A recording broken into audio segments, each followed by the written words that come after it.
Hello, and welcome to Insight Memory Care's Author Spotlight. We are so happy to have Scott Rose talk about the book he wrote, We Danced, Our Story of Love and Dementia, about him and his wife's journey through frontotemporal lobe dementia.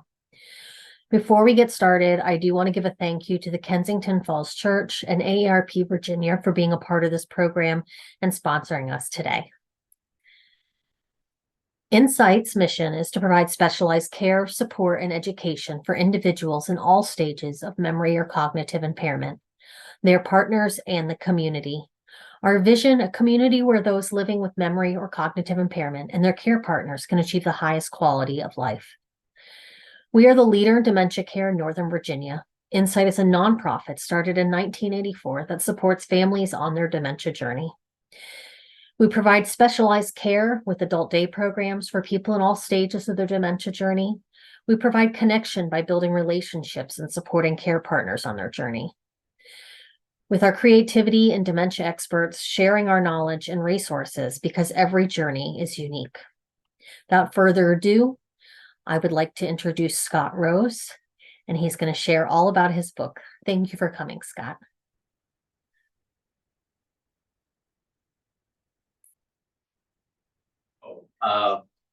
My wife, I was very lucky.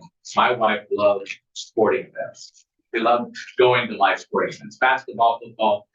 She really enjoyed it. And I don't know if it was just the energy of the game or the people watching or what it was, but she really enjoyed it. My wife also was a very patient woman. Very patient. That would be me on the right. So we enjoyed going to, that's at our Portland Trailblazer game in Portland, Oregon. So on one occasion, back in 2014, that was the first year that they had the college football championships. And our Oregon Ducks had made it into the top four, so they were going to go to the championship game. And so on a December weekend, I'm sitting there, I'm reading the paper.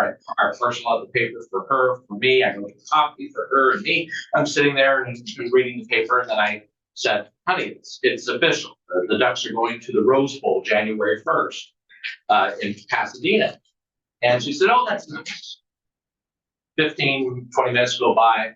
And she says, we should go to one of those things. And I'd already got to another part of the paper. I said, well, what things? And she said, well, one of those bowl things. And I said, you mean the Rose Bowl? And she says, well, yeah, that Marcus Mariota, he's a very polite young man. I thought, well, that's a good enough reason. Sure, okay. So I launched into, the mode of, okay, if we're going to make this happen, this is less than a month away. I got to get tickets. And so I looked online, I looked for tickets. I thought I had to go somewhere and sell a kidney, and they were really expensive. So, but I got the tickets anyway. I thought, okay, I've got to get a hotel. I've got to get a flight. And I thought, okay, we'll fly in New Year's Eve, before New Year's Day, so I better take my wife out dancing for New Year's Eve. We'll find a place that has her music and she wants to go dance. And so got all this arranged, and I thought she's going to want to see the parade before the game, so I better get seats for the parade. And so got all this pulled together about an hour, and I came back, and I got her a fresh cup of coffee, not me one. I sat down, I said, I'm done. We're going to the game. And she said, thank you. Looks like there's a Christmas sale on Macy's. She'd already moved on to other things. So this was Christmas time. So, but that's how we lived our life, is she came up with kind of the vision, and I went and made it happen. I'm a project manager for life. And so we went to the game, and we had a ball. And yes, my wife continued to be patient. So with me, that would be me again on the right. But we had a great time, and I remember the trip vividly. And when I look at that trip, I think about all of our conversations. I think about everything that we said and did. We decided to not go home with the big crowd, even though we won and everybody would be happy. We stayed an extra day and went to Catalina Island.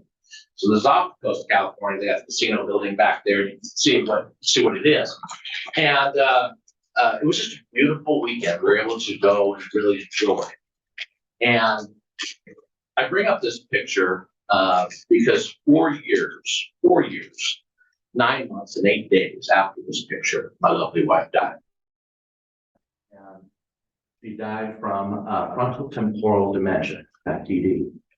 And I bring it up because I think about this particular weekend and I think about everything we did and said, and I think, because people ask me, well, when did you know? When did you see symptoms? And I can honestly say there were no symptoms on that trip. In fact, when we started to notice a collection of symptoms, it was a little over a year later after the trip. That's not to say that hindsight is a beautiful thing. We can look back and say, well, maybe that one day there was something, but we didn't notice and we don't think about that in the moment. But when there was started to be a collection of symptoms, we went, there's something not right here. Scott, they're having a hard time hearing you. Can you talk a little louder? Oh, yeah, absolutely. So again, the game was in 2015. The first time we saw symptoms was early 2016, and I'll read a little bit from the book in respect to that. But when we talk about symptoms diagnosis, and my apologies, but I moved this bar up above so we can.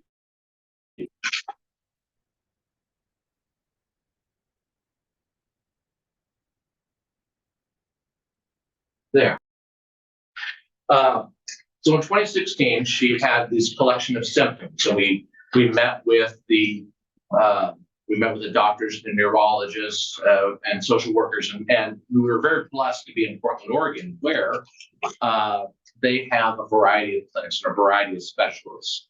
And can they hear me better now? Please just keep talking. Cool. Okay, let me know if not. So we were able to compress that diagnosis time. I speak to people, I facilitate a caregiver support group.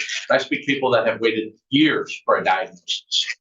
And we didn't want to do that. We weren't sure what was going on, but we wanted to get the diagnosis as quickly as possible.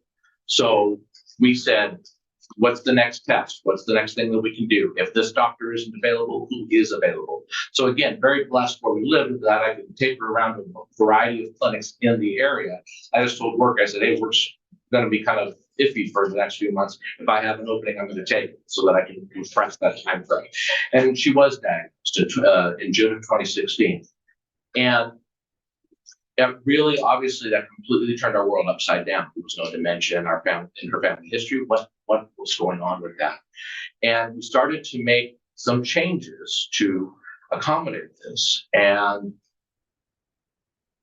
I'm glad that we didn't just stop living, because that was really, really important to keep doing the things that she enjoyed doing. She loved traveling.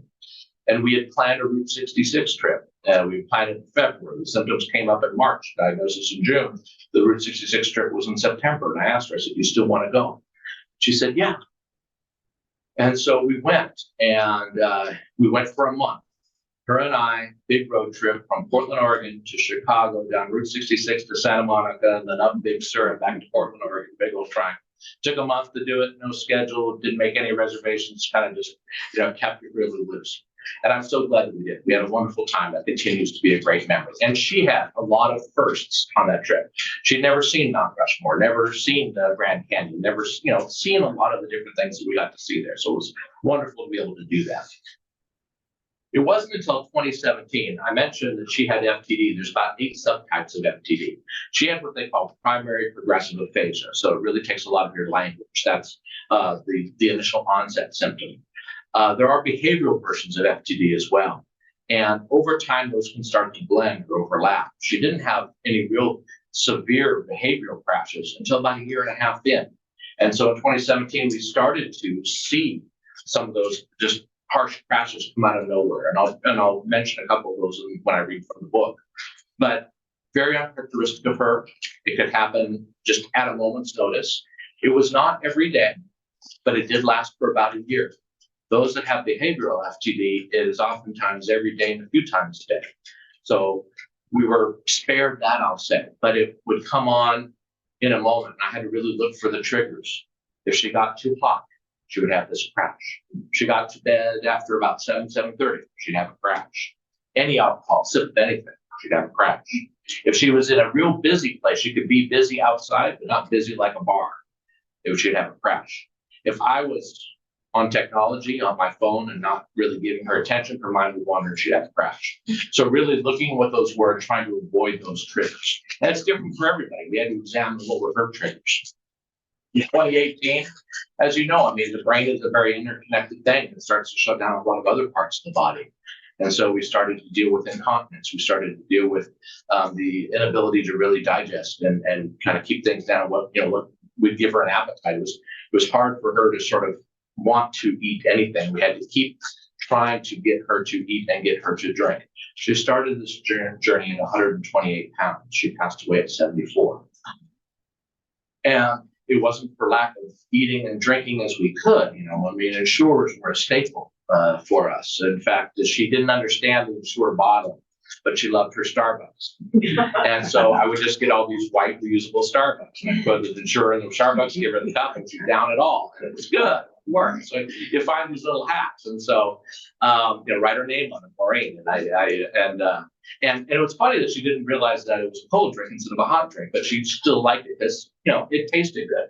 Her drink of choice was a grande soy, 185 degree, no foam, no water, 1 pump vanilla chai tea latte. That was her drink that I had to memorize and order for her each time. So, but yeah, she lost that ability to sort of do, yes. They're saying you're speaking a little too fast. Oh, slow it down. Got it. Perfect. I appreciate that. You said, It's a drink order, I think. Yeah, maybe it's a drink order. Yeah. she said, the question you started saying she had a something and they just put dots, they didn't hear the rest. So can you talk about the Ensure thing again? Yeah. So she lost a lot of weight. So she started at 128 pounds and dropped to 74 pounds. We had to really look at calorie dense foods, calorie dense drinks, trying to get her to eat. She loved fruit. Fruit isn't calorie dense. So it's like, how do I get her to eat things? And so she liked to taste a lot. So I couldn't get her to stay and sit down and eat a meal. So I'd go get chicken nuggets. Well, they're not terribly healthy, but they're calorie dense. I keep these chicken nuggets in my pocket, and as we pace back and forth, I'd be feeding her nuggets as she's eating, try and get something into it. With the Ensure, she wasn't sure about the bottle. And so I got Starbucks cups and I put them in these Starbucks cups, and then she would drink that. As I mentioned, her drink of choice was a grande soy, 185 degree, no foam, no water, 1 pump vanilla chai tea latte. So there, I could say it slower and I can still get it. So, but yes, and there was a milkshake. She, whatever could take to kind of get calories in it. And because the doctor even told me, so what are you feeding her? And I said, well, she really likes watermelon. He's like, no. Go hamburger, shakes, chicken, get something that, that she can gain calories in. And then in 2019, as I mentioned, I cared for her at home for the first 2.5 years. The last year of her life, she was in a care facility at the urging of about 5 professionals. It's got its past time. It's time she needs to be. And as a husband, you don't want to do that. You want to keep your wife with you to the end. But fortunately, the care facility was just 10 minutes from our home. And so I could still see her every day, 2 or 3 times a day. And yes, I had to still work, but I sort of just met her wherever she was at. I'd come in, and if they were showering and dressing her, I would finish that task for the staff, kind of take that on, or feeding, or we had, okay, all right, or feeding, or whatever. And if she wasn't in the middle of a task, then I would take that opportunity to take her out. And we'd go to the park, we'd go to Starbucks, we'd go wherever she wanted to go. But trying to make sure that I was balancing not just being a caregiver, but also being a husband.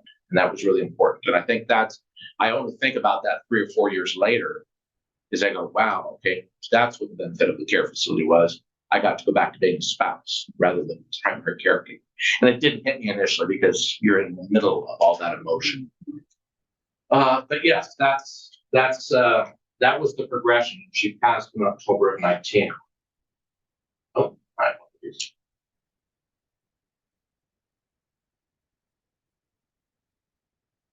Sorry, my apologies. We have a little technical difficulty here. I go back to that. Let's see. Just stop sharing.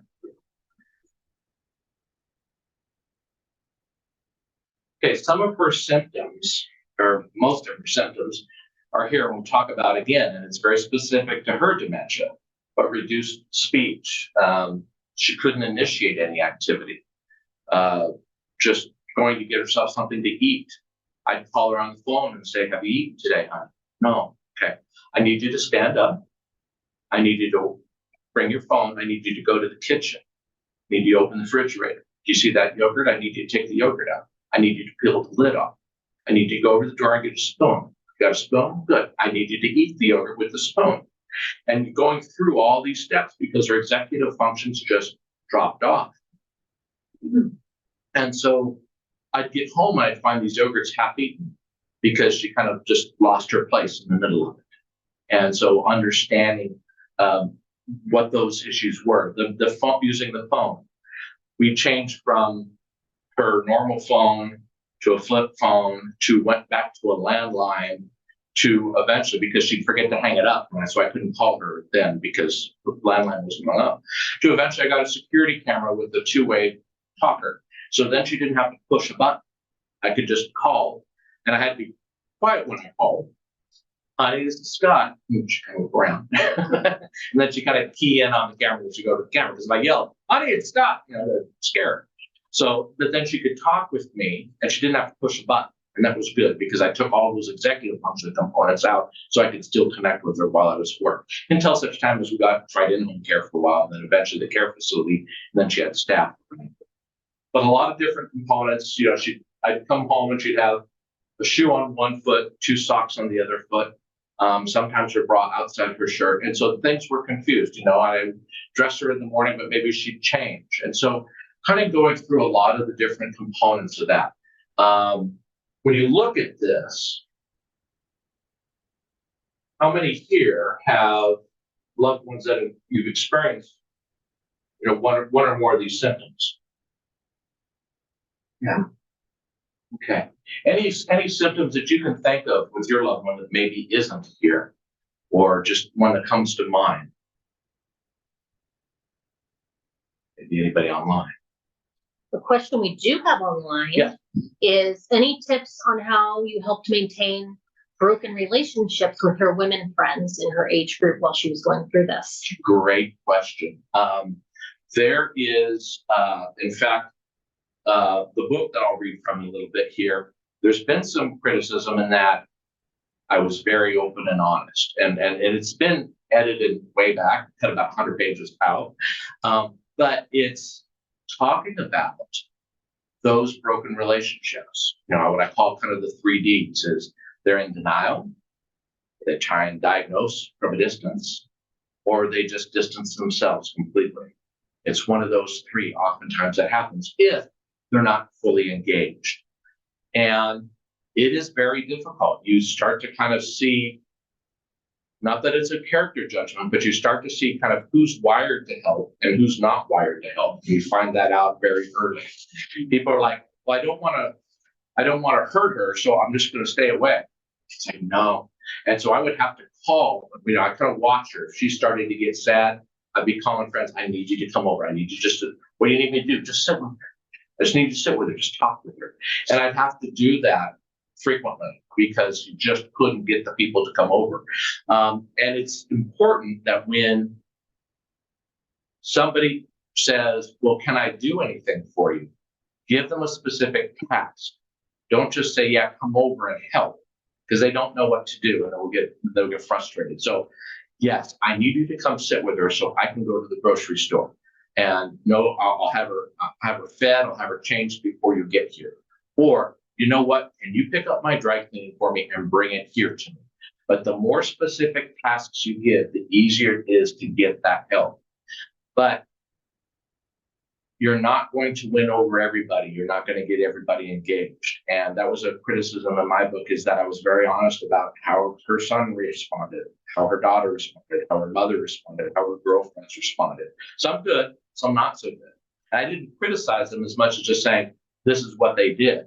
And the reader said, well, I don't like what they did. And I'm thinking, well, I didn't either. but this is the reality. And it's not a character flaw.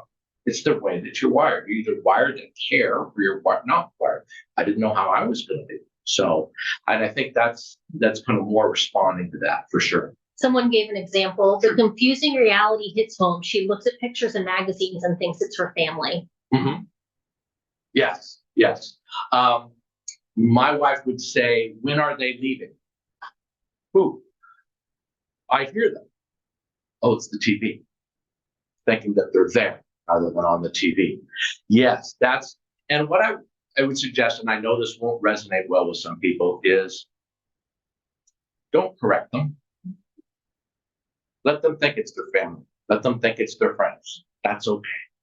And I know that now I'm encouraging spouses and children of other parents to tell white lies. Yes, because one of the worst things that I could do was to correct her, to tell her no. Affirmative language is huge. So sometimes, and her language got really bad where she would say something like, there that would be. What are you going to do with that? There that would be. So I would just respond to her. It will be, huh? She goes, yeah. Now, I don't know what she was trying to get at, but if it's really important, she'll get back to it. And I would watch for cues. So if she started picking at her jacket, she did this a lot, it meant she was hot. Take her jacket off. When she do this a lot, she had to go back. So you kind of pick up on what the body language is, and you try and do that. And sometimes I would just probe. I'd say, are you hungry? No? Okay, well, that wasn't what she was trying to get at. But you ask those questions. Again, yes, no questions, I think, were huge for us. So a couple more items before we get into the book reading. So as I mentioned, it's really important to meet our loved ones where they're at. They are going to change. All dementia is progressive, as we were discussing. It's progressive. What they understood or learned one time, they're not going to necessarily remember a day later, a week later, a month later. So, and the pace is different. I facilitate a caregiver support group where people say, my loved one's just plateaued for the last 3 years. And then all of a sudden they progressed. Now they're at that level now for a couple of years. And so, as opposed to my wife's, that was very continual deterioration for 3.5 years. And it's going to be different. You have to kind of meet them where they're at. It's hard to not get frustrated when you know you shared that information with them an hour ago. But you have to meet them where they're at. We say that. So we have another one. Yeah. Disorientation when setting changes. What do you think about the symptom along with traveling? Sometimes she is okay when other times are very difficult because of disorientation. Yes. Yeah. Because something works one time does not mean it's going to work the next time or 3 times down. And that's I would recommend, and kind of what I've got up here, is you have to be very nimble in your plans. They will pick up on every single emotion that you portray. So if you are anxious and stressed, they will become anxious and stressed. If you are angry, they become angry. They don't even know why they're becoming angry, but they will. They'll pick up on that. The more that you can be happy and joyful, they're going to be more happy and joyful too. Now, they will have behavioral FTD that will give them confusion. They'll have behavioral symptoms in their dementia. And so you will have to wrestle with that. But when you look at travel, think about all the complexities of travel. You're on a very tight schedule. You have to do things that other people say. Those people aren't trained in how to deal with somebody with dementia. So it's going to be difficult. And I'll read this in the book, we went on our last sort of flight about 1.5 years into dementia. And it taught me that was our last flight. So I had to look for other trips. Could I take her for a day trip to the beach? Could I take her to, we have Multnomah Falls near Portland. Can I take her on these day things? Because then we're far more in control of the schedule. She doesn't have to deal with strangers. So I don't know that I have a recommendation for travel other than to make sure you have lots of extra time and understand that you might have to, there's things that you can do with TSA to kind of notify them. You can get wheelchairs, you can get a variety of things that makes it easier, but sometimes behavioral issues going to supersede that. Another question we had, did a fidget quilt or type of robot pet help with engaging with her? We did not try that, but yes, I have many people that I know that have tried that. She would, when she got particularly agitated, she would create something that's like you would say, a fidget quilt, in that when she was angry in her behavioral crashes, she would grab a familiar jacket, familiar blanket. She'd fold it, unfold it, fold it, unfold it 50 times. And a lot of that was her trying to kind of get herself back to, you could see the gears going. I'm trying to regain control. This thing I can control. This thing gives me something I can focus on. Because oftentimes you'll hear that people say, well, dementia, your brain's shutting off. It's not. The physicality of it is starting to shut down, but your brain is oftentimes racing, and they cannot sort out all the different things, and everything's jumbled together, and they need to regain that control. And that's something that she did to regain control. And I'll cover that in the book reading as well. One of the other components that happens with the dementia too is oftentimes their interpretation of their senses get jumbled. So imagine if, may I have you come up for a moment, ma'am? Just as a volunteer for 5 seconds. Sorry. Oh, no. Okay. So what I want you to do is I want you to come here, okay, about there. All right, I want you to close your eyes, and I want you to slowly count to 5. 1, 2, 3, 4, 5.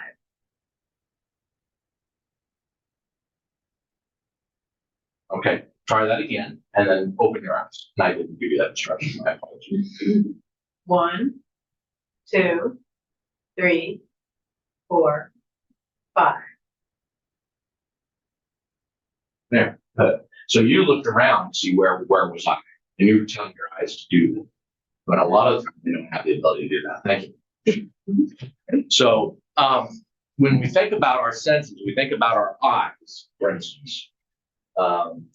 Which is progressive. So our eyes do a lot of different things. They see things, of course, and they help us to keep balance. They move. Okay. They only move because the brain tells them to. The brain tells them, oh, there's something over there coming at me. I better look and see what it is. Okay. Or somebody just called to them, I'm going to move my eyes and see what that is. But our brain's telling them to do that. When our brain starts to shut down, our brain forgets to do that. So oftentimes we think when somebody is looking tunnel vision, that their eyes have stopped working, their eyes are not working correctly. No, the signal between the brain and the eyes is what's not working. Their eyes are fine oftentimes. They establish the aware of ourselves.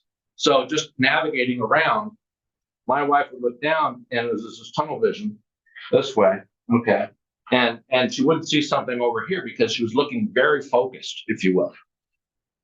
Next to our brains tell us what is seen, and it's relative importance. This is really important when we think that they have a memory loss. They forget who that person is, but it's telling them what you're seeing. I'm seeing this person that was just standing up here 2 minutes ago, but but if my brain doesn't tell me that, I'm not interpreting that correctly. So it's maybe not that I've forgotten, but it's just that it's that disconnect, if you will, between the brain and the eyes. So when we look at visual cues and auditory cues, tactile, taste, smell, there's these changes that happen. We have to, again, meet them where they're at. So with the visual cues, the adjustment is don't come up to somebody from the side.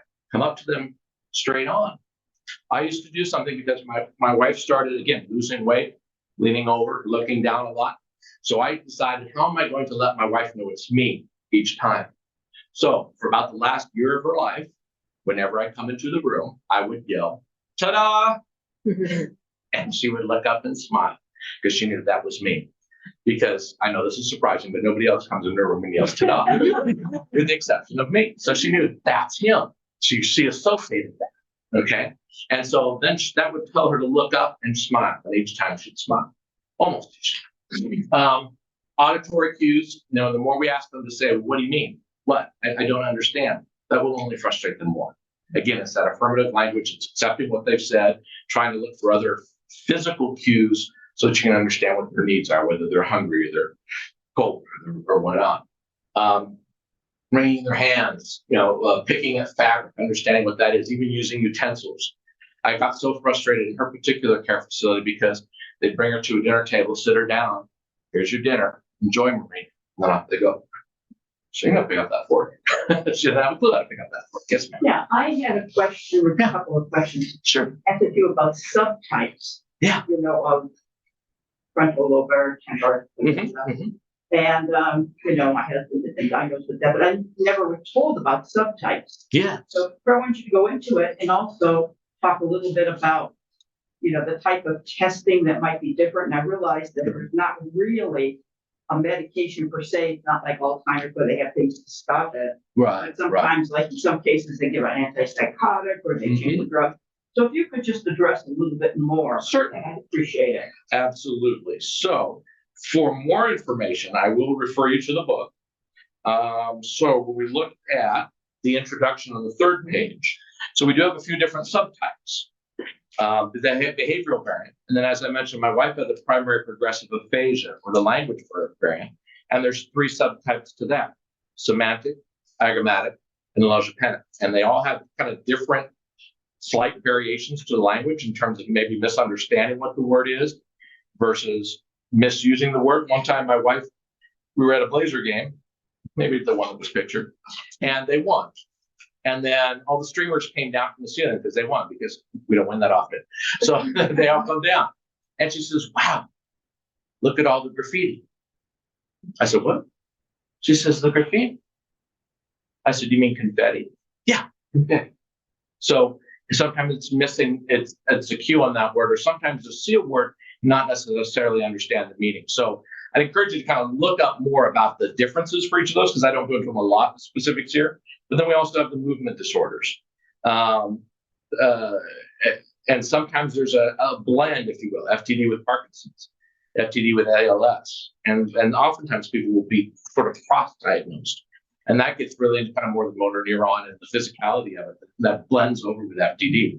And the tests, I'm not familiar with all the tests that they do, but when we knew that there was something wrong with my wife, is that we started to look at, she had a condition. I shouldn't say anything wrong with my wife. When she had this condition, there were a lot of different tests that they did. Certainly they did an MRI scan to understand where in her brain was the atrophy.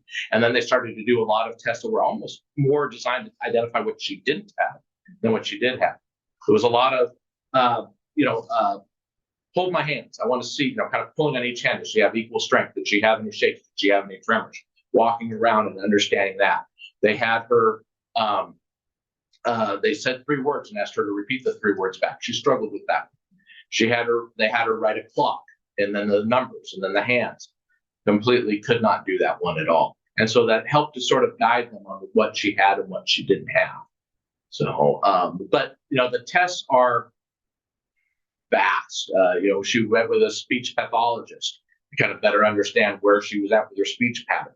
But that speech pathologist was actually after she was diagnosed. Her neurologist diagnosed her after about 3 months of tests and scans and a variety of other things. So, and I would say that hers was probably maybe easier to diagnose than some others. The problem with behavioral FTD is if somebody's not aware that there's a dementia there, you might just think midlife crisis.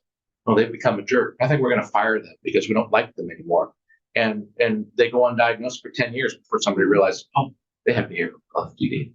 So now, I'm not saying that there isn't anybody out there that just has a midlife crisis. They do, but so it's difficult. There's not one test out there that kind of says, but an MRI scan does at least let you know if there's a condition in the brain, kind of where it's at, whether it's more towards the back or the frontotemporal. So that helps a little bit. We have an online question. Yeah. In choosing a facility for your wife's care, what type did you consider? Only a memory care or just a nursing home level care? What was the top criterion for your assessment list? Great question. So, not to plug my site, but if you go to weareus.net, okay, and you look under resources and look under care facilities, there's a list of about 15 questions I'd recommend anybody ask before they place somebody in a care facility. But in our particular case is one, we were blind. I didn't even know about the Association for FTD until 2.5 years into the diagnosis. And I started, because men have this terrible brainwashing that we can figure out anything, and we can't. So kind of fumbling through it. But I was looking at, okay, our house is too big. It's got too much stimulus. We need to move to somewhere smaller. We need to. So I was thinking we. So I started looking at senior centers and realizing, no, this was not the right choice. And for us, in fact, I took her into one because we looked at a few together. I took her into one. She said, I would die here. That's not the one. We don't. So then I started doing more digging. It's like, okay, I want retirement facilities, not senior facilities. Just like difference, again, because I'm 56, my wife was older than me. And so it was, okay, let's look differently, but I want a facility that as her condition progresses, we can stay in the same facility or stay in the same campus. That was really important for me. We found one that was nearby because I wanted to make sure that things that were familiar with her would remain familiar with her. So again, this campus was about 10 minutes from our home. So I started bringing her there to the dining hall. I got on a waiting list because I didn't want her in a big hotel-like building. You know, if she get lost, it's the 10th door on the left. No, I wanted us to get in a little duplex. They called it a cottage. Like, wait. And they were going to allow me to be there, even though I was under the age, because I was with her. And it had assisted care, in-home care, and memory care on campus. That was really important for me because I wanted the transition to be easier. I remembered something that happened with my grandmother. It wasn't a dementia issue, but just health issues in general. She kind of kept getting moved to a facility that could better address her needs. And that's a horrible transition, especially for those with dementia. So we got on a waiting list. So what I did is I started bringing her to the campus regularly. We'd go eat in the dining hall. They let us eat in the dining hall. I'd take her around the campus, show her the fountains and the cherry trees. So when the move actually happened, it would be a very easy move. Unfortunately, she was progressing at such a fast rate that we didn't live in that facility 2 months when she had deteriorated so fast that I had to then move her into the memory care unit, which was just kind of around the block, but it was on the same campus. And that was horrible. And the people said, tell you what, you know, though this has happened, we'll let you still live in the duplex. And I said, very generous of you, but I cannot afford the memory care unit, this duplex, and still trying to sell the house that we have. So I'm going to move back out and into my home, and we're going to do this. And we did that. But there was a lot of questions I had to ask about. They wanted a big write-up on everything that in her past, and that's important because we want to be able to share that so they know her better. And they promised me that they would read it. All the care staff would read it. Care staff didn't read it. And it's nothing against the care staff, but they're busy. They're really pressed on their schedule. They have a high turnover. And so it's constantly sort of retraining people. I got a couple favorites until they left, and I had to find a couple new favorites. And so that happens. And that's just the nature of the industry. But I did have a couple firm conversations with administration early on. And there was one time when she almost was being kicked out. Because she swung at people that were trying to take her clothes off and put new clothes on. And I said, look, you got to go slow with her. You got to explain to her what you're doing. You can't just start ripping off her shirt. It ain't going to happen. And she got very agitated because there was a man in the room doing that. My wife was molested by her grandfather at age 8. That is not, and I told them that in the write-up. Don't have man change her because this is what will happen. And she was okay with me doing it, but nobody else.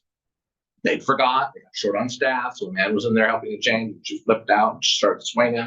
And they said, we have to make sure that our staff stays safe. And I said, yeah, but you told me you could handle her because you went and interviewed her before we brought her here. And so you said you could do that. You said you're going to read the write-ups. You haven't been reading the write-ups. So I said, I get that, but we have to reach a compromise because it's going to really hurt her to move her somewhere else. And so they said, look, we're going to do a better job about understanding FTD because most staff is trained in Alzheimer's and FTD is very different. And I said, and I will agree to allowing one of the antipsychotic drugs. I forget, somebody was mentioning that earlier.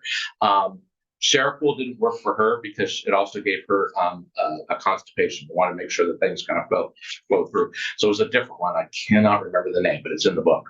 But we did that instead. And I said, but I don't want you to just give her a pill every morning. I said, I want that to be sort of the response if she's having a bad day. So you got to promise me that.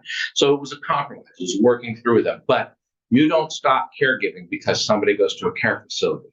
It's just you have that peace of mind that when you have to be somewhere else, somebody is taking care of your loved one. And again, so that you can go back to being a spouse. But it doesn't mean the care stops. So you still have to be the advocate for them and make sure that, because turnover of staff, that happens in every industry. You have to sort of accept that and make sure that they understand your wife. So a story someone shared, we tried an assisted living with the facility so that mom could be with Kat.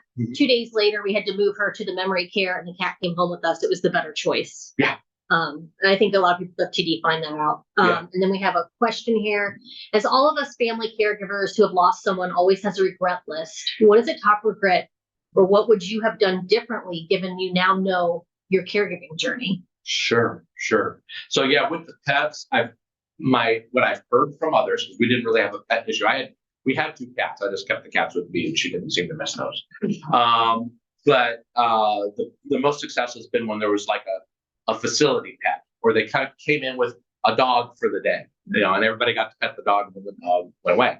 I think it adds a whole nother level of caregiving. It's like, okay, you got a cat. Who's going to change the kid litter box? It's not going to be your loved one. And are you going to come in every day and do it, or twice a day? And at what point will the smell bother them, and they're not able to process the smell? So then they're just like moving the box out or moving the cat out. And so you have to think about the dimension where they're at. Is this the right thing for them? Maybe it's better to just bring in a pet occasionally that they can pet, rather than this person that's having a hard time taking care of themselves is now going to take care of a cat, if you will. In terms of regret, gosh, I've beat myself up every day for the last 4 years. I don't know that I have a specific regret. I thought, well, maybe moving her out of the house was a bad choice. Maybe I should have just found a way to kind of lower stimulus in the house and keep her in the house, because that would have been more familiar.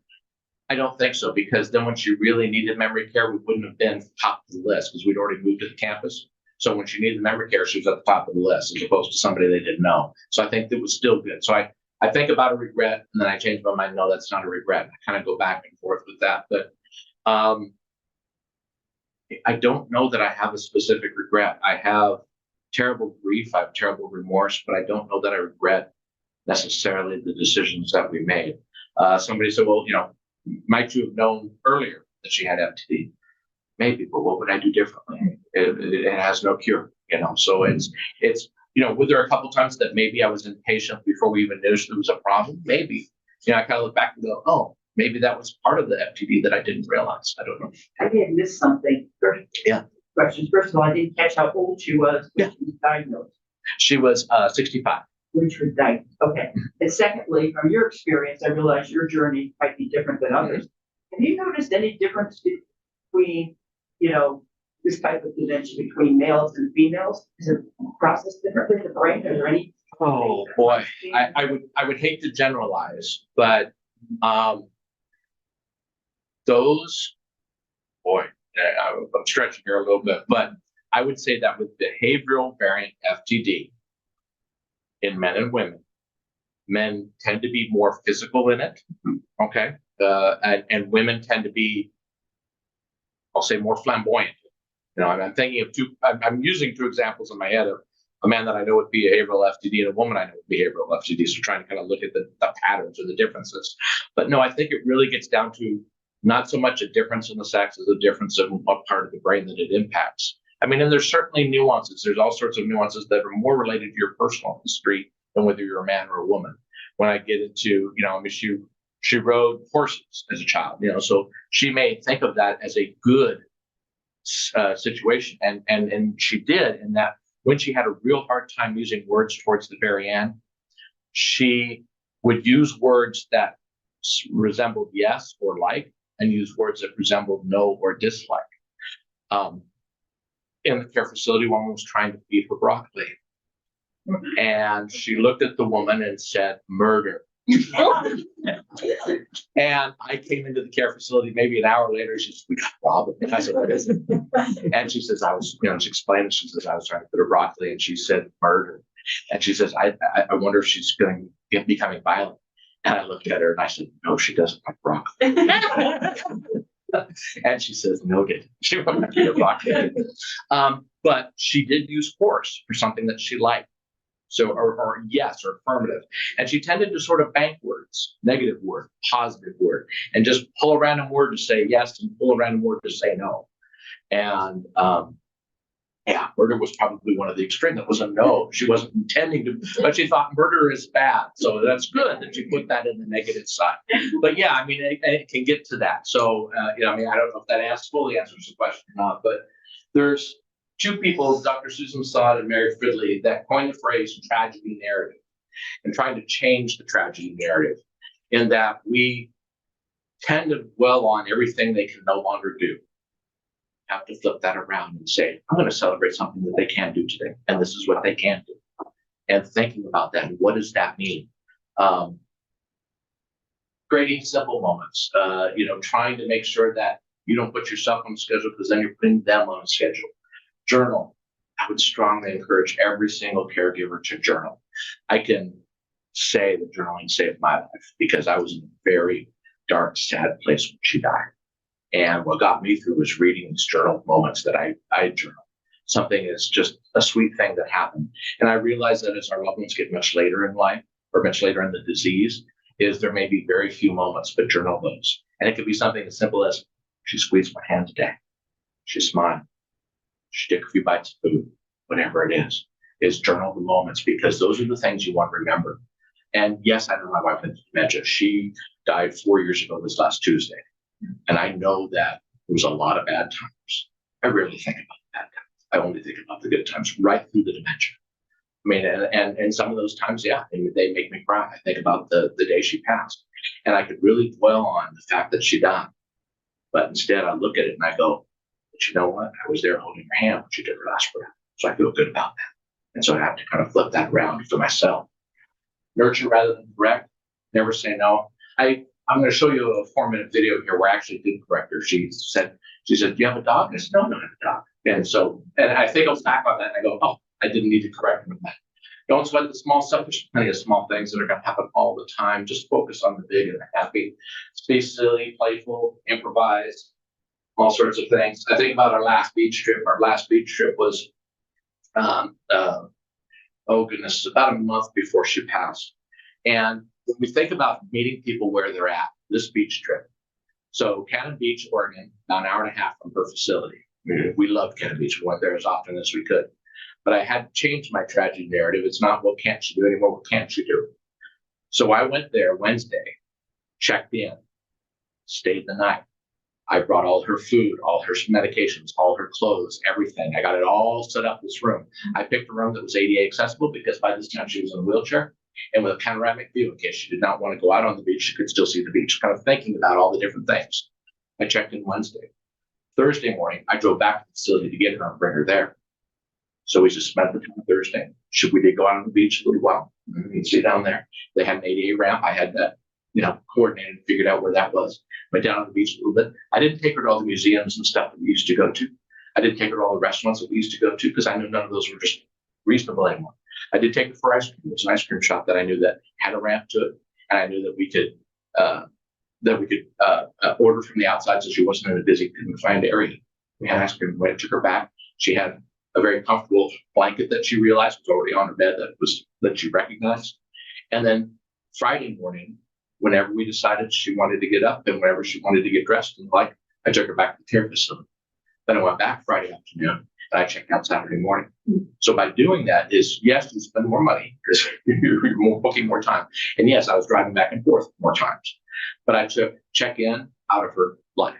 I took checkout out of her life. I took setting up the room out of her life. She just came and it was an enjoyable experience. She didn't have to be on a schedule. She didn't have to be 5 o'clock checkout or whatever. You take those pieces out and say, this is the part that I want her to focus on and enjoy. And so that's what I mean by meeting them where they're at is I knew that these were things with triggers for her. So I try and take those away by doing this piece instead.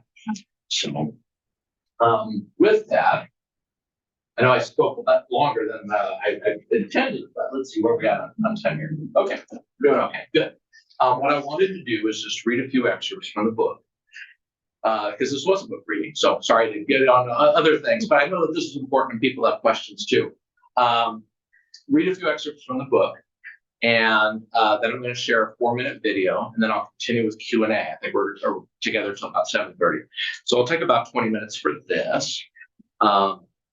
Just picking some random ones out of the book that kind of fit this context. And I'll give you a little context before I start reading. But so we were married in 2000. And after about 5 years of marriage, we found a home site to build a home on. And actually, she found the site. And so we got to build that home. And so talk about that day we found the home site. Actually, I'm going to get some water before I'm talking a lot. Also, these books are available in the back there. And if you want to share with a friend, there's a bookmark there that has a QR code on it. So give that bookmark to a friend and then they can just scan it there. So there's available on Amazon, Barnes & Noble, and a variety of other places. Okay. So first excerpt. In the fall of 2005, Maureen drove a particular bus route that that took her up on the East Hills by the Willamette National Cemetery. There lay her uncle, a veteran, and aunt who had passed just a few years prior. Maureen was always diligent about placing flowers on their grave. Near the top of the hill, she saw this sign for an undeveloped residential parcel. From the time she started that route, the sign read "Sale Pending." After work, I would hear about this amazing site, but a sale pending. As such, it never went beyond the occasional mention. This all changed one September day when she came home elated with the news. "The site is available, we can buy it." I looked at her, not sure I had all the pieces. "You mean that site up on the hill?" "Yes, I was driving by today and took a look at the sign and the pending part was gone. I stopped the bus and got one of the flyers." "Honey, were there people on the bus?" "Yeah, but they didn't mind." I love my wife and chuckled at that thought. I started to look for something to make dinner. I turned back to give her options. She stared at me stunned. "We have to go." "Oh, now?" "Yeah." "Or somebody else will get it. Get your coat." "Okay." I apparently had no idea how much this site had occupied her thoughts. We got in the car and drove up. The site was about 20 minutes away from our home. I had heard about this infamous site, but because it had a sale pending, I thought nothing of it. And that proved my mistake. We got to the turnoff. There, she exclaimed. "Honey, this is a private gravel drive." "Yes, pull over in that white spot," she explained. So we did. I stared at two homes over the steering wheel, one from the 60s and one brand new. The new one had a simple split level design, but I thought it might have a nice view. As I got out of the car, I saw a trike in the front yard. And I said, "Honey, it looks like it's already sold. Somebody already moved in." "No, not the house, the site down there," she said, and pointed at this. And I then noticed this small for sale sign pointing down the hillside between the two homes. Not yet dusk, we made our way down the hill, overgrown with brush and blackberry bushes. We got to the end of the fence line and saw the lot. Some tires, cans of mystery fluid, and a crushed mailbox sat abandoned at the bottom of the hill. Blackberry bushes, at least a dozen feet tall, covered much of the property. A few trees and a lot of brush covered the rest. The whole thing sloped at least at a 15% grade down to what appeared to be a creek and a more heavily wooded area. I had a hard time telling where the site stopped and some sort of common creek or greenbelt started. I saw no evidence of any utilities. The grade worried me a lot, along with the environmental and potential wetland issues. At that point, I had spent 17 years in the planning, design, and construction business, and my head was swirling with a dozen reasons to run from the site. Maureen came down behind me. I turned towards her. She stood there beaming like she had found gold. She squealed, "What do you think?" In that instant, I thought about the house she had wanted to get in her first marriage and how she got outvoted. I thought of the trip she wanted to go on before we had met, the dreams she wanted to pursue but was never supported in by family, and the life she had wanted but was only just now starting to get a taste of. I thought how often someone in her life told her no, likely for far fewer reasons than all the ones I saw before us now. I could say only one thing to this woman that I married 5 years prior and still remain utterly smitten with. It'll be perfect, dear. This is a great find. We took that walk on Thursday night. By Sunday, we owned the site. We spent a year designing the house. We scoured the area for sales on plumbing and light fixtures and would store them for the eventual build. We looked at paints and tiles and marble. Maureen liked aspects of Victorian homes, so we scoured old plans and photos where we grabbed a bit of this and a bit of that. Maureen loved the Victorian era. We did not design the house as an authentic Victorian, but included many similar traits, the traits she liked. Over the months, as I drew the plans, she would lean over my shoulder and ask questions. "Where's the butler pantry?" "For the butler we don't have?" She says, "Every Victorian home has to have a butler pantry." I added a butler pantry between the kitchen and dining room. I drew more, and she would come back again, and she'd say, "Where's the nursery?" This was a question that alarmed me far more as she took a surprised look. She smiled, knowing me all too well at this point. She said, "No, dear, that ship has sailed." But every Victorian home had a nursery. She was thinking of her son starting his family and coming to visit. I added a nursery with a pocket door off of one of the guest bedrooms. So we spent about a year designing and about a year building. I moved in October of 2007. So I've now been in the house 16 years. And beautiful multi-story home. We had wonderful time. And so we lived in there for about 9 years before FTD kicked in. and then lived there for about 2.5 years after that, until finally the move to memory care, and created great memories. But it was in that home where I started to notice a collection of symptoms, as I mentioned earlier in 16. I started to see little things around the house: clothes in the washer but not turned on, water brewed in the coffee pot but no coffee in the filter, things left out on the counter like half-eaten yogurt. When we did the dishes together, I would rinse and hand them to her, and she would put them in the dishwasher. But then the third or fourth dish in, she would dry it and put it in the cupboard. I explained, "Honey, I haven't washed those yet. They need to go in the dishwasher." She would go, "Oh," take it out and put it in the dishwasher. No sense of embarrassment, just a course correction. Maureen also loved to swim and asked for a pool. We put in a 24-foot diameter above ground pool, cut into the hillside so the half closest to the house sat flush with the grade. We could not afford an in-ground pool, but this would still work well. The plan was to build a wooden deck that would abut. I hired out the digging after a failed personal attempt to operate a small backhoe on mud and a slope. Dumb idea. I set the bottom ring and enlisted Maureen's help to steady the steel wall as I unrolled it and set it in the small trap. With Sam spread, I stood on a ladder on the inside, but I had neglected to bring a chair over for me to step onto on the outside. The walls were a little over 4 feet. Maureen stood looking at the various pieces and studying them. "Honey, can you bring me the chair?" I asked. "Yeah," she said. She turned to look at the chair, saw a pair of my work gloves on it, and froze. "Honey, the chair?" She stared at the chair, and I watched the gears turn in her head. After a bit of this, I could see things simply not firing. Calmly, I said, "Sweetheart, please pick up the gloves." She did. "Now put the gloves on the ground." She did. "Now pick up the chair and bring it to me." She did. It was that extra step. My heart sank as I saw this unfold. I stepped out of the pool, thanked her, gave her a hug, but a big lump welled up in my throat. During those weeks in April, I could see she kept thinking about these issues. I would come home and find her sitting in the same spot in the front room day after day. I would call her multiple times per day, as I always did. She would talk on the phone with me, but speak less, with shorter answers. She would be more elated than usual when I got home. She always wanted to go out and eat. She liked to go out at the end of each day. She slowly continued, though, to pull away from actively doing things around the house. After 4 weeks and the myriad of little things at home, I sat her down. "Baby, I've been noticing some things lately. It seems like you are a little off. Are you okay?" "Yeah," she replied, but she looked down.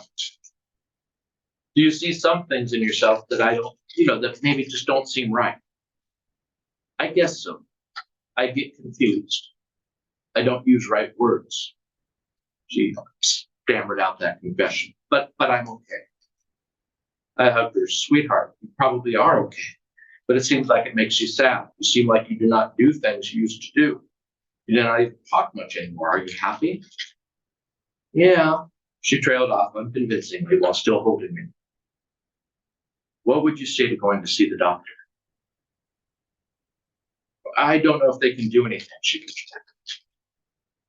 "Well, maybe not, but maybe they can." I tried to reason with her. "Maybe they can do some blood work. Maybe it's just a vitamin deficiency. Maybe you just need to be eating more of a kind of food, or we can get you a vitamin or something." Dementia had not entered my mind, but I knew this had grown into a big deal. I tried to downplay it so she would go to the doctor, because I had no idea what else to do. "I guess so," she said.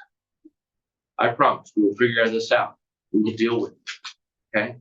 It's probably no big deal," I said as I prayed inside. And again, now she didn't have dementia in her family, so we just weren't thinking that. We're thinking something's just off. And so it was an important conversation. And she, contrary to some dementia folks, she was okay going to the doctor. She had to be convinced a little bit that she went. And we were very aggressive about trying to get a diagnosis as quickly as possible. And she did. And we had about 1.5 years of, a slow progression of losing language and the executive function, but still generally herself. It wasn't until the fall of 17 where the behavioral crashes started. In October of 17, a bit over 18 months after we noticed her first symptoms, We took a trip back to Mexico, to Puerto Vallarta, for 2 weeks. Normally that time of year, the weather turned cool and pleasant, but a strong heat wave swept through the area that year. On the first full day in the early afternoon, Maureen looked at me and became angry and hostile. We were lounging by the pool. "What are you doing?" she asked sternly. "Just sitting in the chair here, babe," I replied. "Can I get you something?" "No, you cannot. I don't want it." "Okay, is something wrong?" I asked. I'm just going," she said with her voice rising. She stood up and started walking off, leaving everything except her towel behind. I said, honey, we can go, but I need to take these things with us," I implored. "Why?" She turned back and said in an accusing tone. "What are you going to do with them?" "Where are you going?" "Well, honey, I'm going to go with you," I tried to reason, still not understanding this new territory that we were in. "No, I don't know why you are here. I'm just going to leave."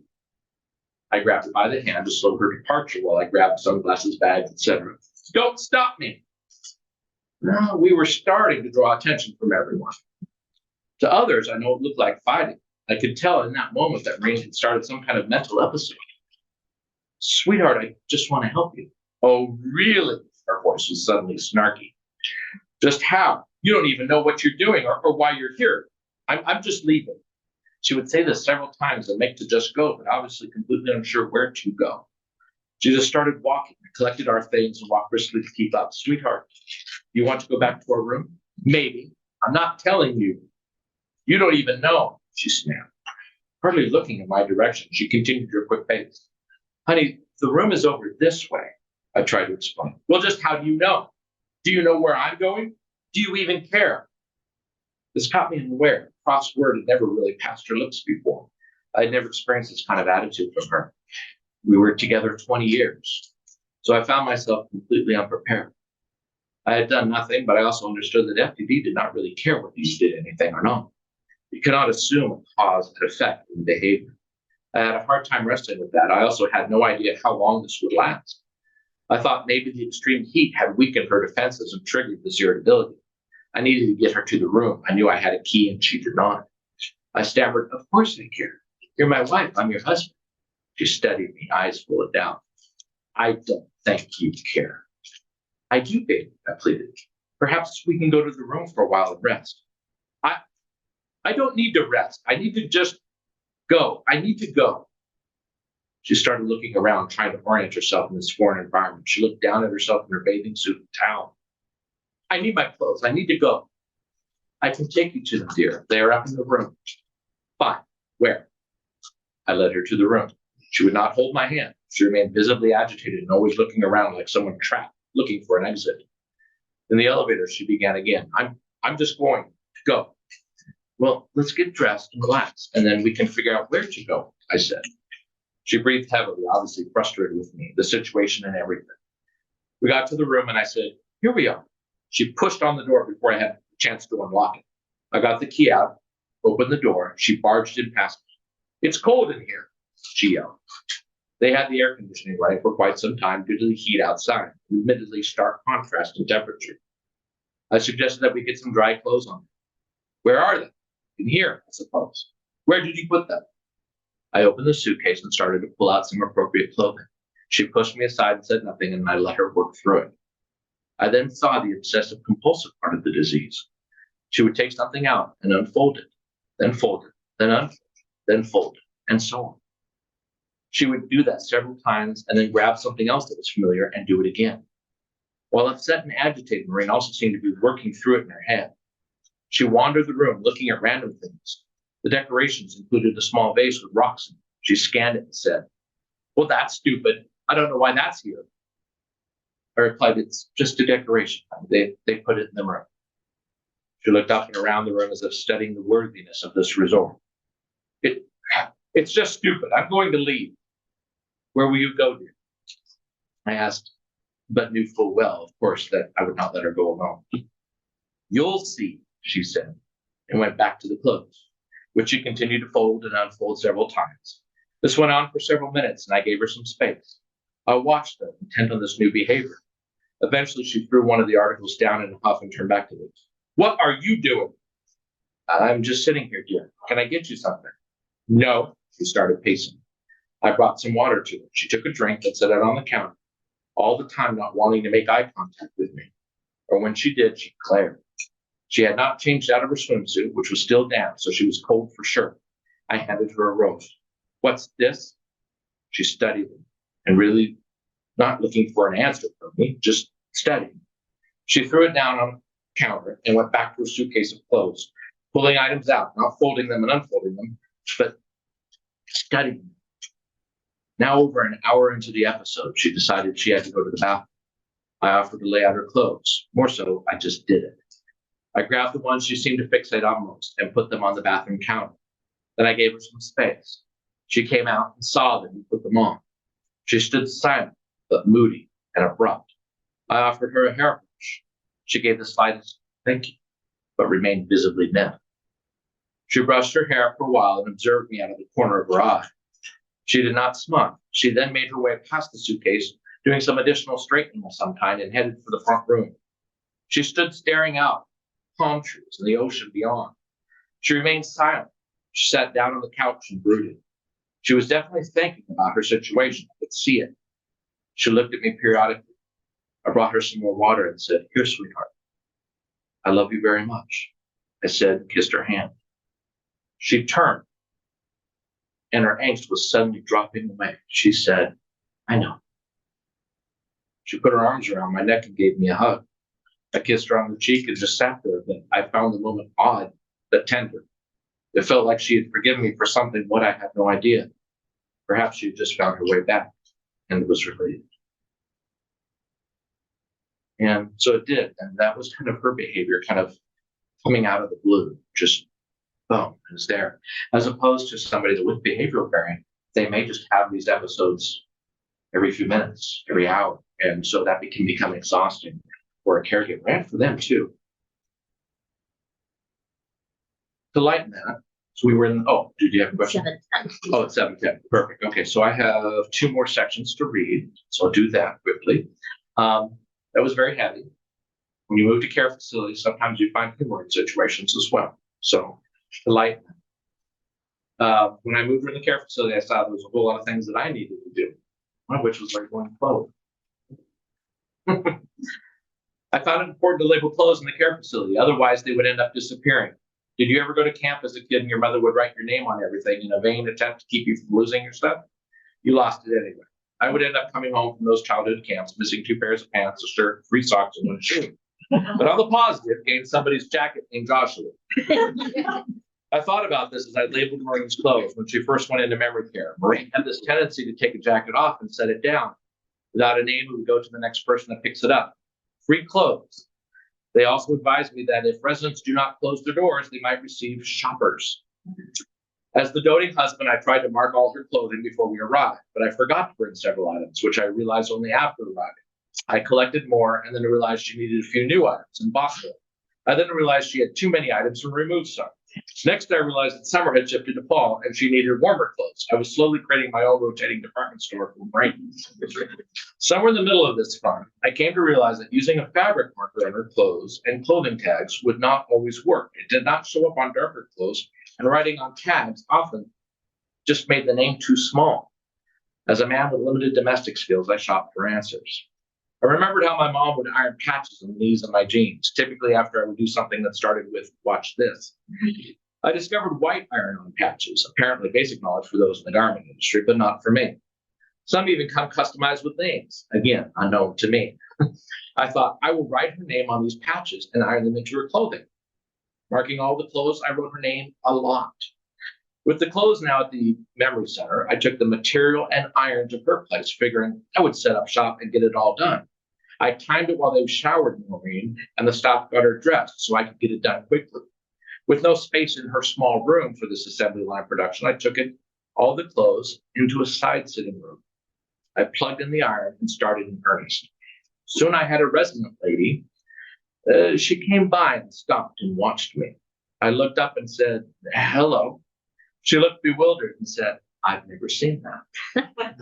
I asked, "Who?" She said, "A man ironing." I said, "Oh, well, just, I trailed off hoping she would lose interest and leave. She did. but came back with 3 more ladies, all in their 80s to 90s. I now had a small crowd amazed at the irony man. They started giving me pointers. I tried hurrying so as to end the spectacle. Tags flying, so upside down, make crooked. It's still wrinkled, one advised. Well, I'm just doing name tags, I explained. Well, why wouldn't you iron them too? I didn't have a good answer. I just said, well, I'm in a hurry. I might as well have said that I dislike children and puppies. I got several humps and they shuffled off. I returned all the clothes to Maureen's room as the staff finished dressing her. She had missed the entire circus. However, since we walked up and down the hall several times a day, I would occasionally hear 2 ladies talking to each other. He doesn't iron very well. My wife would hear that and ask, who? Oh, I don't know, honey, I would reply. So last section, and then we'll do the video, and if we have time for more questions, and I'll certainly linger around. But there are tides that happen with behavior, and that doesn't just happen week to week or day to day. It can happen multiple times in a day. And so just an example of one day where I was going to bring her mother to see her, and I bring her mother once a week to come see her. Today, visit 1, 8:15 a.m. When I stopped by as a pre-visit before bringing her mother. She was dressed and being helped with breakfast. It was good. I gave her one of my smiles and ta-das. She looked up sternly and asked, what? I learned to freeze this for a 3 count. She suddenly smiles out of recognition and says, oh, good. After a hug and kiss, I switch with the caregiver to continue feeding her. Cereal's okay, but she likes fruit better. I get her to drink the Ensure. She is chatty and happy to see me. She strokes my arm and pats my cheek and the top of my head. Others would think it clumsy, but for me, bliss.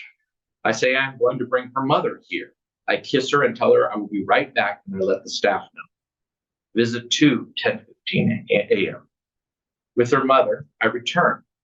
I find Maureen still in the grand room, but withdrawn. I try the ta-da again, but only get a slight response. She looks through her mother. There is the noise of the TV, people, etc. I move her to a quieter part of the facility for the 3 of us. I lift her from her jerry chair to the couch. She tucks a little, but nothing making sense. She was generally accusatory toward her mother, me, and random other passers-by. For 1 hour, a lot of looking down and being sullen and silent. We take her to a table for her lunch. I tell her I love her and we'll be back, and I return her mother to her home. Visit 3, 2:30 p.m. Just a quick stop to see if her spirits are better. She is on her bed, compulsively folding a blanket. With my same ta-da, the smile's big. Oh, great! Now we have fun. I've been looking for him, you. I thought, oh, I planned a quick visit. I better ramp this up a little bit. I offer a quick outing to her favorite Starbucks. She fires back, let's go. On with her socks and shoes, out the door, and lifting her into the car, she says, oh, you did that so nice. With Frappuccino and fruit cheese box in a little close by park, there was music, drinking, eating, and talking. No sense of the story, but just joyful. Soon the talk stops. She looks distant, no longer eating or drinking. After a failed bit of coaxing, I take her back to the facility in the grand room. I must run some errands, so I tell her I love her and we'll be back. 4th visit that day at 6 p.m. At the same table, after some dinner, she looks pale and completely out of it. The ta-da had 0 effect. She feels hot. I return her to her room and help staff get her changed and ready for bed. She is generally agitated. They leave and I dim the lights. Curled up on her side in the fetal position, I pull just a sheet over her. We stare at each other. I tell her I love her and will the rest of my life. She stutters back. I live. No, love too. She pauses and says, I am so scared.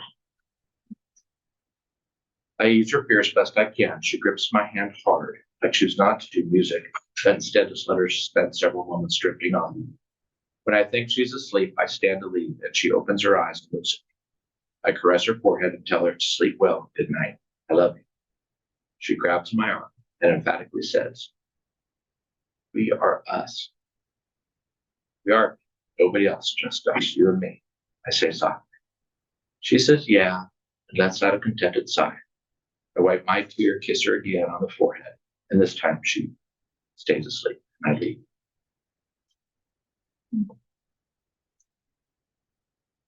So, again, things change very frequently. There are days where she would say 5 words. There are days where she would just go on and on. And so you kind of catch it best you can.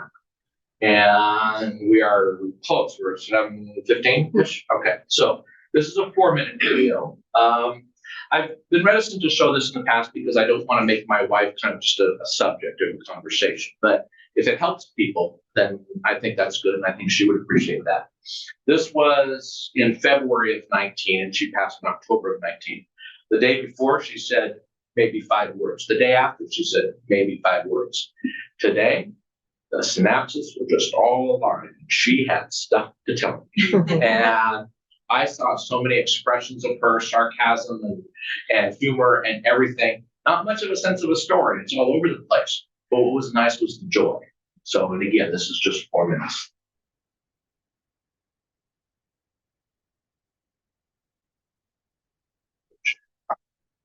Oh, maybe it's because I'm muted. Let's try this. It wasn't.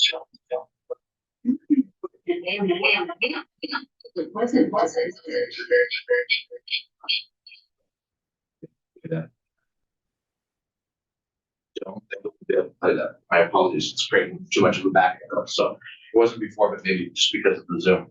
So my apologies for that. But yes, so with that, I thank you for being here. Questions that people have. So yes, So we have, how would you address the fact that your loved one is no longer able to drive, but they can't remember the fact of that, and they're constantly asking? yeah, that is such a big deal. And somebody asked about the difference between men and women. Men much more resistant to stop driving than women, by and large, but there aren't exceptions. And my wife was a professional bus driver.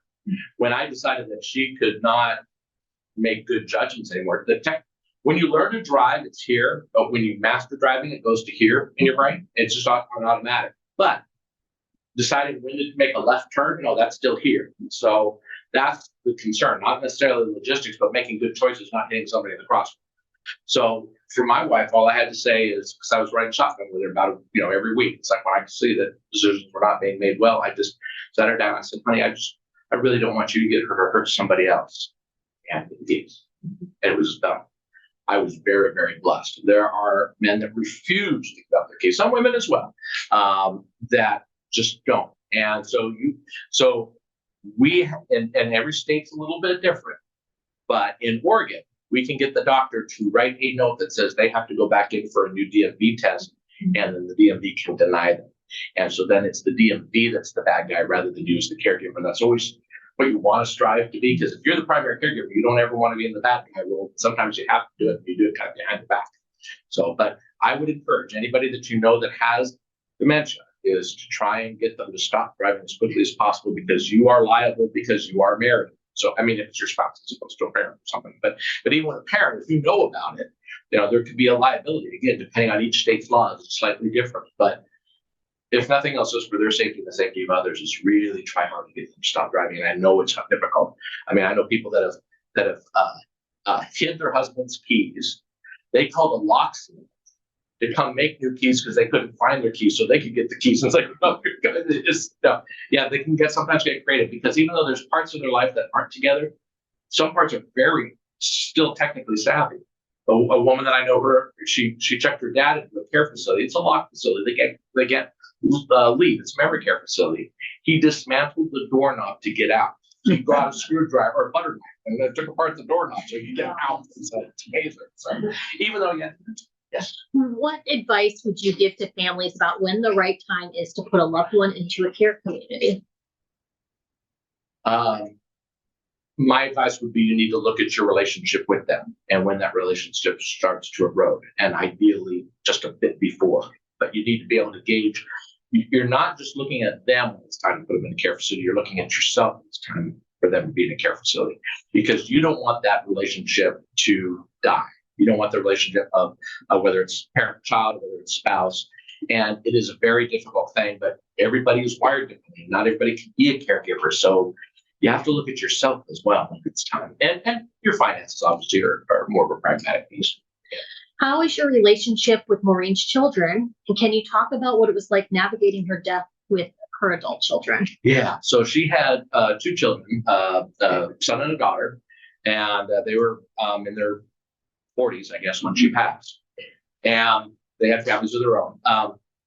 My relationship with her daughter was always very strained from the day we started dating because she didn't understand why her mother left her father, and I won't go into that. But go on for hours. And that was just the way she was. Held a grudge to her last day.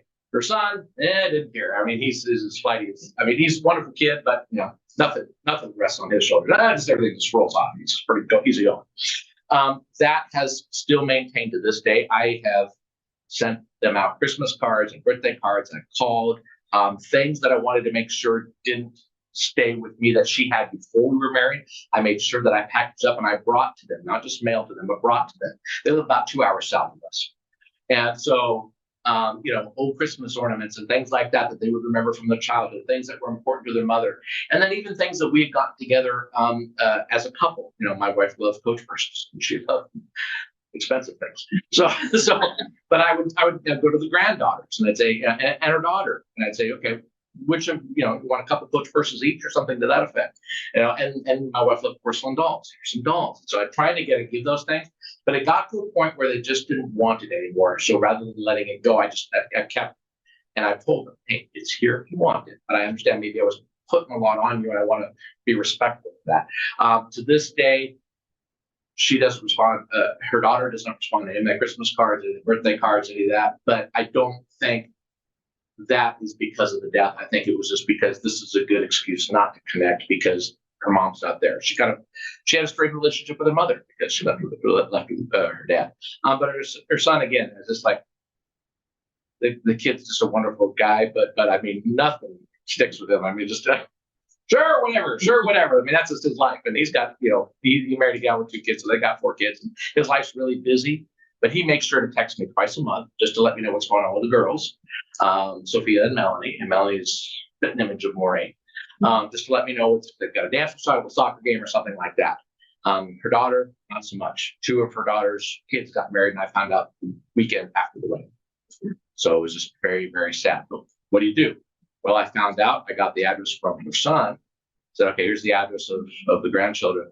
I sent them a really nice card. I sent them some money and a nice gift. And I said, hey, I heard you got married. Congratulations. I hope it's going well. Please keep in touch. Here's just a gift to celebrate your marriage.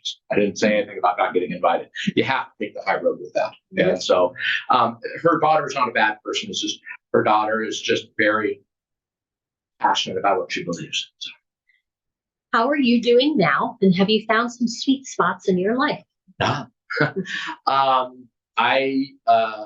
4 years into this. I am grieving. I still cry probably once or twice a week, which is better than rolling up in a ball and crying, at the beginning. So it's better.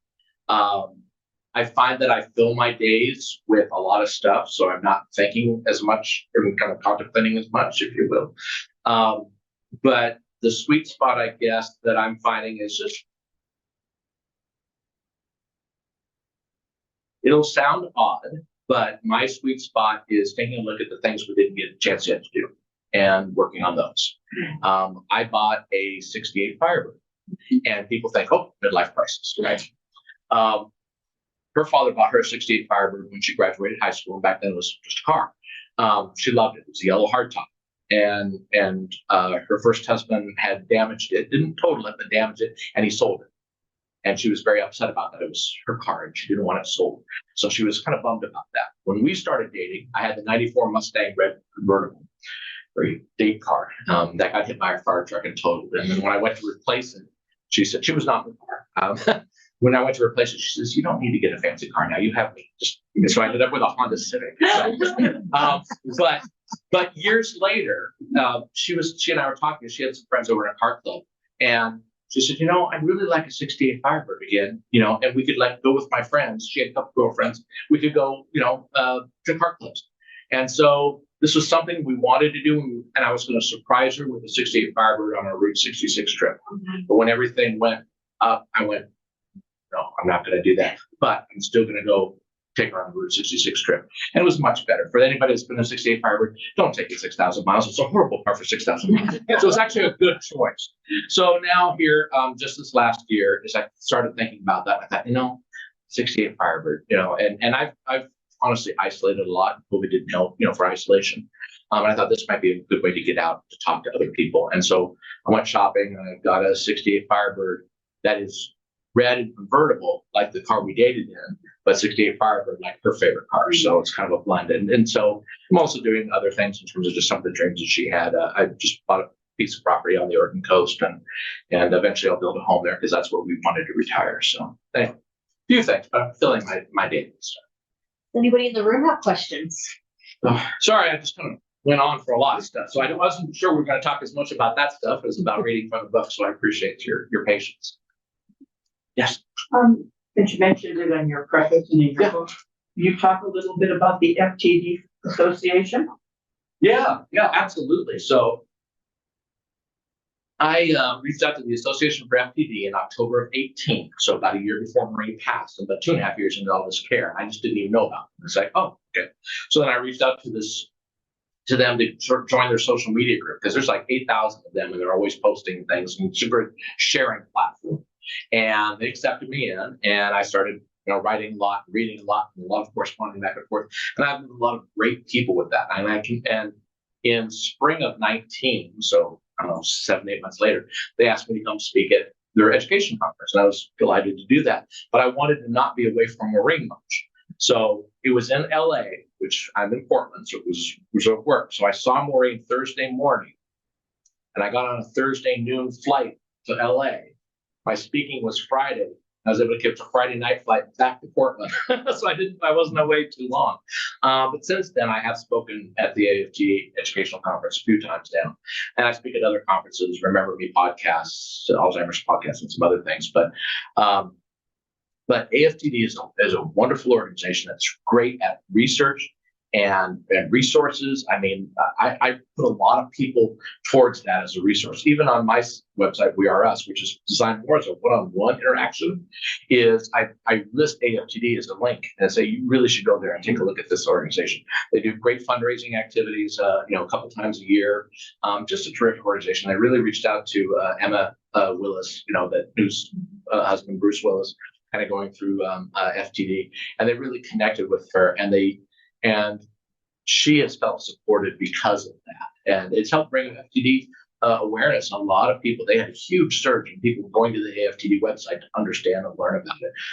But I've been a volunteer. I've volunteered that caregiver support group for 4 years now, since about summer of 19. No idea when my wife was going to pass. She ended up passing 3 months after I started that support group. And I thought, do I keep doing it or not? And I said, yeah, I'm going to keep doing it. So, yes. You had mentioned something about a checklist about care facilities, and you said it was on my website. Is that the We Are Us? Yeah. See this little ball here? Go to weareus.net. Scott, thank you so much for this evening. It was lovely. Insight supports families on their journey and is a nonprofit that relies on the generosity of people like you to engage people with dementia and support their care partners.